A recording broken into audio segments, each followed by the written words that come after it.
There was a boy who was an expert in technology and was very talented. He had designed and patented a Wi-Fi main source for more than 20 years. He had started and sold many companies and was extremely successful. He used to travel with a car which was as big as $100 notes.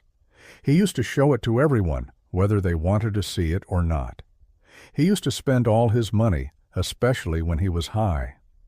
One day, he gave his friend thousands of dollars and told him to go to the jewelry shop and get some gold coins worth $1,000. After an hour, he took the gold coins in his hand, and the boy and his friend gathered around a dock which was in front of the peaceful ocean. Then he started throwing those coins into the water. They used to throw those coins like pebbles, and then whose coin went farthest. They used to argue on this and laugh out loud, just for entertainment. A few days later, he broke a lamp in a hotel restaurant. A manager told him that it was a $500 lamp and that he had to pay for it. The boy asked him for $500.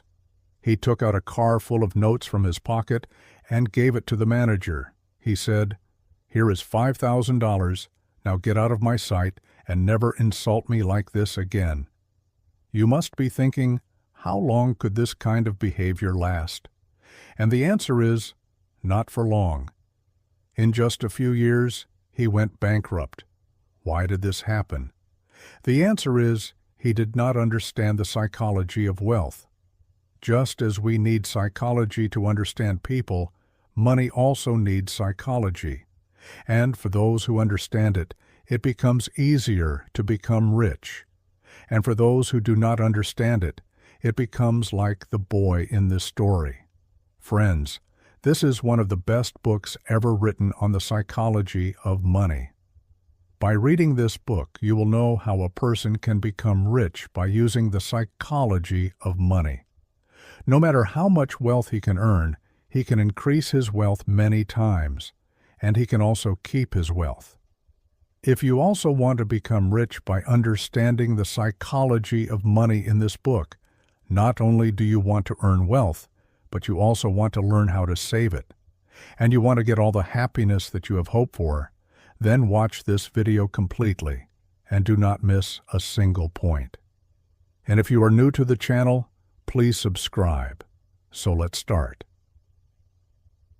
Chapter 1. How to Grow Your Wealth. How did Warren Buffett create his wealth? More than 2,000 books have been written on this. Many of them are excellent. But there are only a few that pay enough attention to the fact that Buffett's wealth is not only because he is a good investor, but because he has been a good investor since childhood. When I wrote this book, Warren Buffett's net worth was $84.5 billion.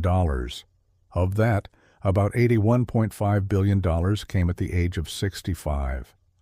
Warren Buffett is an extraordinary investor, but if you add all his success to his investment enthusiasm, then you will miss a key point. The real key to his success is that he invested in the market for 70 years in a row. If he had started investing at the age of 30 and had retired at the age of 60, then perhaps someone would have heard his name. Take a look at a small thought experiment. Buffett had started investing seriously at the age of just 13, and for this reason, until he reached the age of 30, his net worth was $1 million. But if he had been an ordinary person who had spent his youth and adolescence roaming the world, having fun, and at the age of 30, his net worth would have been $25,000. And let's assume that he would still have been able to generate extraordinary annual returns, which he has produced.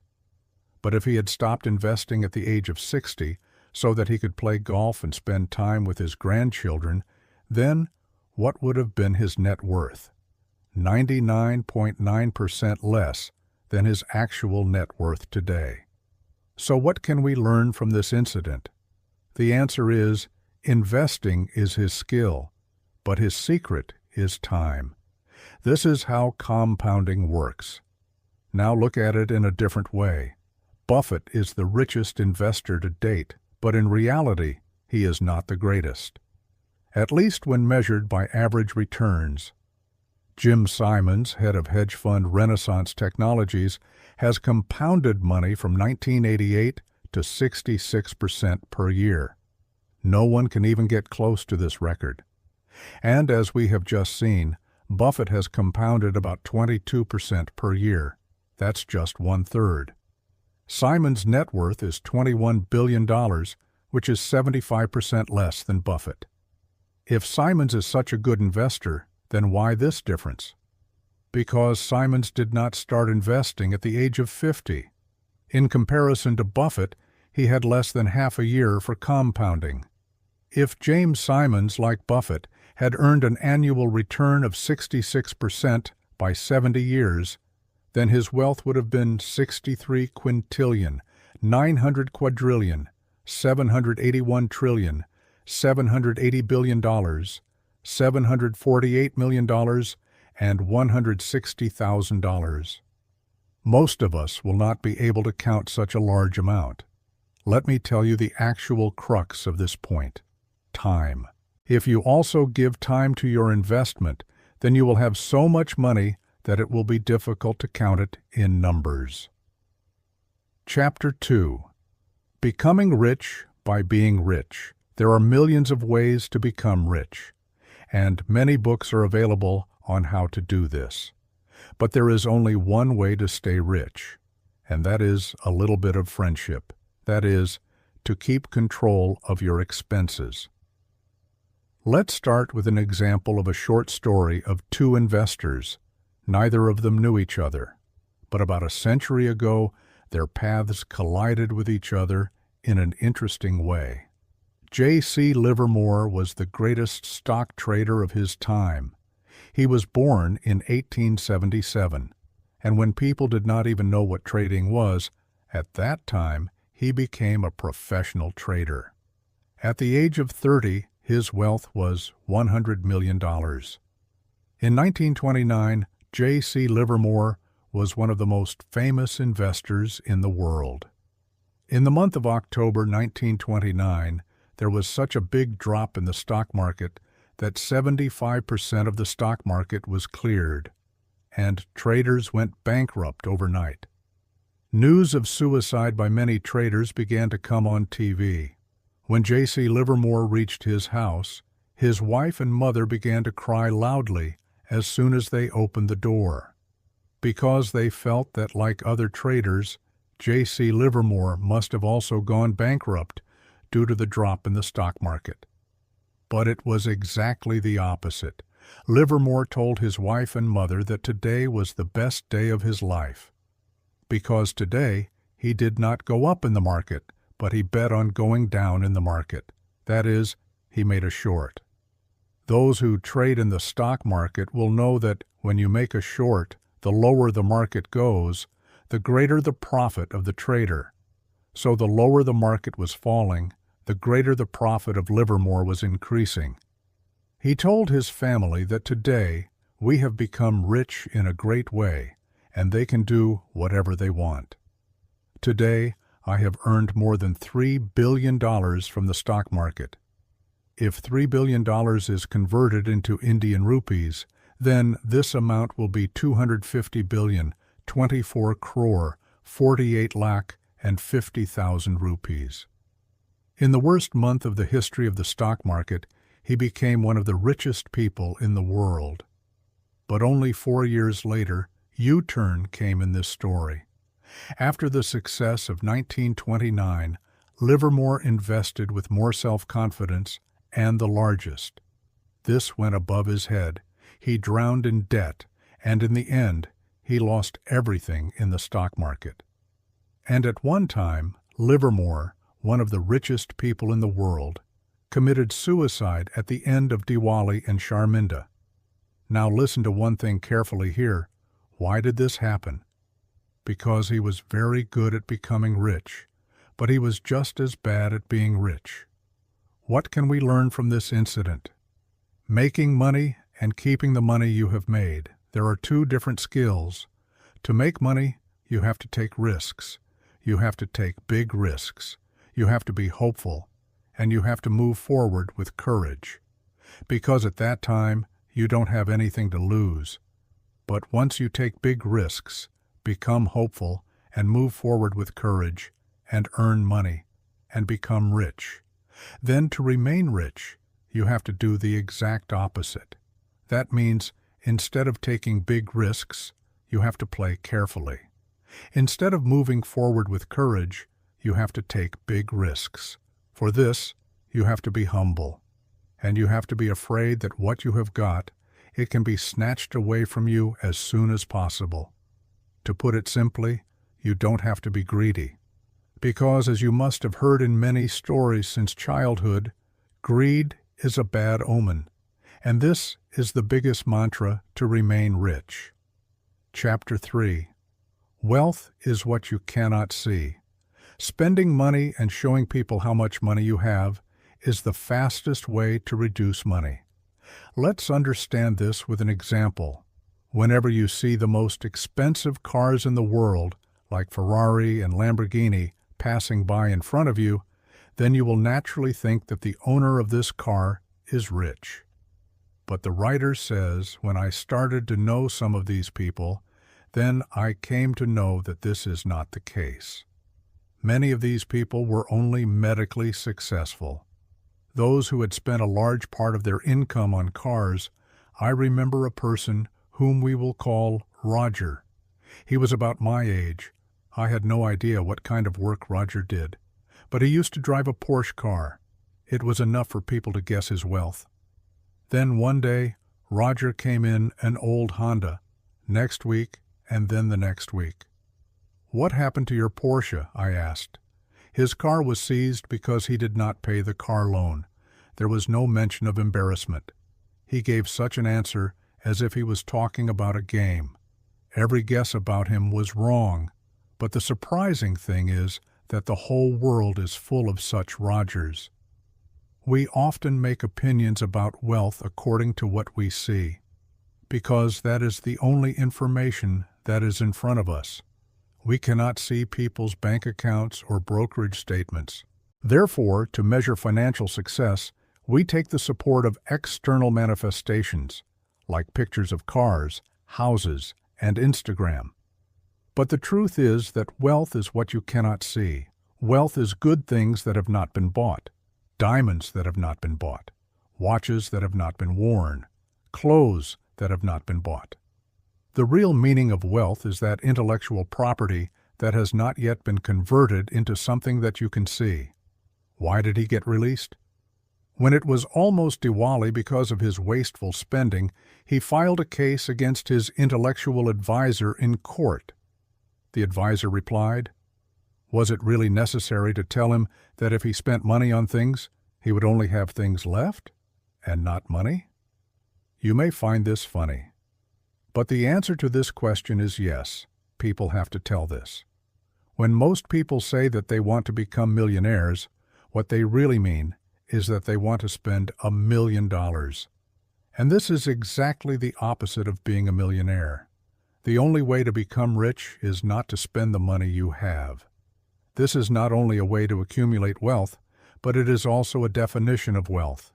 The world is full of people who may look simple, but they are actually rich. And there are also people who look rich, but they are on the verge of Diwali. Chapter 4. Save Wealth. In 1970, it seemed that all the oil in the world was going to end. The oil shortage was very high in the global economy. The global economy was developing, and the amount of oil we could mine and extract was decreasing. Thankfully, the oil shortage did not end. But you will be surprised to know that it did not happen because we got more oil or because we learned to mine oil better. In fact, the biggest reason for winning the oil crisis was that we started making such cars, factories, and houses that used to consume less energy than before. The energy consumption in the United States in 1950 is now 60% less energy. The average mileage of all cars on the road has doubled since 1975. The world has not developed its energy resources by increasing them, but by reducing its energy consumption. The U.S. oil and gas production has increased by 65% since 1975, while the energy saving has doubled. So it is easy to see whether it has been more important. Saving has been important in this. This applies to our money as well. The return on your investment can make you rich. But personal saving and frugality, that is, control over expenses, can only make you rich. Wealth is just a collective asset that is saved after your expenses. Suppose you and I have the same pure wealth. And suppose you are a better investor than me. I can earn an annual return of 8% and you can earn 12%. But to lead a happy life, I only need half of that money. Whereas, to manage your expenses, you are losing all that money. In the end, I will be richer than you. Chapter 5. There is a place for error. What does it mean to have a place for error? Let's understand this with an example. In World War II, the Battle of Stalingrad was the biggest battle in history. Let me tell you a story about this. In 1942, a German tank unit was stationed outside the city as a reserve in the grasslands. And when the tanks were in dire need, something happened that shocked everyone. None of the tanks worked. None of the 104 tanks in the unit were working. The engineers immediately found out the problem. What had happened? During the absence of many weeks, the rats of the fields had entered the tanks, and they had cut off the insulation of the power plant. The Germans had the world's best equipment. But still, they lost to the rats. Can you imagine their disbelief? This may never have come into their minds. What kind of tank designer would think about protecting against rats? Not a rational person, and especially one who has studied the history of tanks. But such things keep happening. You can make a plan for every kind of danger, except for the one that seems so foolish that it never crosses your mind. And such foolish things can cause the most harm, because the more you think, the more they happen. And you don't understand how to deal with them. It is impossible to avoid such unknown dangers that you cannot imagine. So it is wise to be prepared for such unknown dangers. So the crux of this whole point, if I give you just one line, it is that in reality, the most important part of every plan is to make a plan for when your plan doesn't work. You think, wow, if I had that car, people would think I am amazing. Whether it is in their subconscious mind or not, people think like that. There is a contradiction here. People want wealth so that they can show others that they should be liked and they should be praised. But in reality, they often fail to praise you. Not because they don't consider wealth to be praiseworthy, but because they don't consider your wealth to be praiseworthy. The letter I wrote after my son was born, it said, "You think you want an expensive car, a nice watch, and a big house. But let me tell you, it is not like that. What you want is respect and praise from other people. And you think you will get it by buying expensive stuff. Usually, you don't get it like that, especially from those people who you want to get respect and praise from." I learned this by doing a valet job. When I started thinking about those people who used to come to the hotel in a Ferrari and used to stare at me. Wherever they used to go, people used to stare at them like this. And I believe they like this. I believe they will be like their praise. Did they know that I didn't care about them, and I didn't even pay attention to them? Did they know that I just used to look at the car and imagine that I was sitting on the driver's seat? Did they buy a Ferrari thinking that they will get praise from this? Without thinking that I and probably most of the other people who are influenced by their car, but they don't even think about their driver for a moment. Chapter 7. No one is a fool. According to the writer, knowledge and success are not difficult science. It is a practical skill. How you behave is more important than what you know.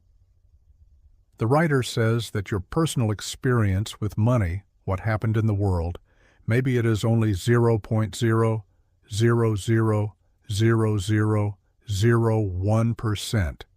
But according to you, how the world works, it is 80%. Now, what does it mean? Let's understand this with an example. A person said that my aunt worked there for many years, which the American people called a sweatshop. It was a very hard work, long hours, less hard work, and bad working conditions. Do you know that before working in the sweatshop, what did my aunt do? She was a prostitute. Compared to that old lifestyle, the idea of working in a sweatshop is an improvement according to me. I know that for some change, my aunt would like to be exploited by some men for some dollars instead of exploiting her body. What can we learn from this? The work that may seem low to you according to your situation, that same work may seem better to someone else compared to his current situation. That is why the writer has said that no one is a fool because everyone is behaving according to their own situation. We all do some stupid things with money because we are all new in this game, and what you think is stupid can mean a lot to me. But no one is a fool. We all take decisions on the basis of our experience, which means a lot to us at that moment. According to the writer, luck and danger are brothers. This means that in simple language, success in any work is not achieved only on the basis of effort. Success depends on effort, as well as other factors which we call luck. To explain this, the writer gives an example of Bill Gates. While telling the story of Bill Gates, the writer says that Bill Gates went to the only high school in the world where there was a computer. In America, how did the computer come to America? This story is amazing. In World War II, Bill Dougal was a sea pilot who later became a math and science teacher. He believed that literary knowledge is not enough without real experience. He also believed that when we reach college, we will need some information about the computer. In 1968, Dougal requested the Lakeside School Mothers Club to take some model computer leases in their college, which are connected to the General Electric mainframe terminal. At that time, most of the university graduate schools did not have computers, and luckily Bill Gates was studying in the same school where computers were going to come. Only in the 8th grade, Bill Gates had a computer, and Gates was infatuated with it. Gates was only 13 years old in 1968 when he met his classmate Paul Allen. Allen also had a passion to use the computer of the school, and as soon as they met, they became close friends. Bill and Paul were able to freely use their creativity in their computers. After school, late at night, or in the weekends, they soon became experts in computing. In one of their late nights, Allen remembers that Gates once said while showing a Fortune magazine that one day we will also have our own computer company, and to date, it is one of the world's largest companies. Now, let's do some calculation. In 1968, according to the UN, there were approximately 303 million people of the age of high school, and 18 million of them were in the United States. And out of these, approximately 270,000 lived in Washington State. A little more than 100,000 lived in Seattle, and out of these, only 300 students went to Lakeside School. Starting at 303 million, it ended at only 300. To put it simply, out of 10 lakh children, only one of them studied in a school where there was a mixture of money and foresight to buy a computer. And out of 10 lakh children, Bill Gates was and Gates himself didn't back down. If it wasn't for Lakeside, Microsoft wouldn't have existed. He himself told this to the class which was going to graduate. So from this point, what does the writer want to tell us? That for a person's success, somewhere or the other, the support of fortune is also necessary. So friends, these were the few points that I told you from the book Friends. I hope you liked this video. Do let me know how you like this video in the comment section. If you have gained any value from this video, do like it. And if you are new to the channel, dreams come true. Do subscribe to this channel. Don't forget to share the video. And finally, just one thing, No matter what you do, don't leave your dream, because life cannot be, it is only cut. So keep dreaming, friends, because dreams